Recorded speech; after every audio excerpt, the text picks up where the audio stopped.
Hi viewers, make I share with a moving photo or live photo like this as a wallpaper.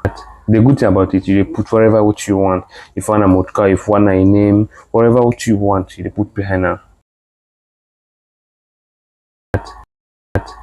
We'll click for TikTok. When TikTok appear, we'll go on the search. You type live photo,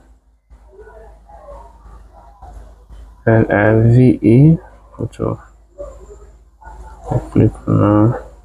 You wait, a lot of them appear. So you look for the one we want, different one and appear like this. They see what this guy is in with the secret. They see this motka, then you look for the one specific way one for put. Example, let's choose this one. Building a wallpaper right now. Click and say share.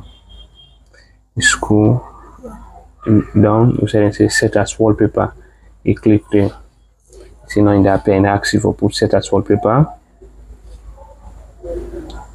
As you click on, ask for. So now in the ask for put set wallpaper, you click home. If you want to put home screen, if you want to put both for home screen and lock screen. If it work for you, follow me for more. Like, comment and share. Let me know in the comment section next what you want to learn or what you want to sabi.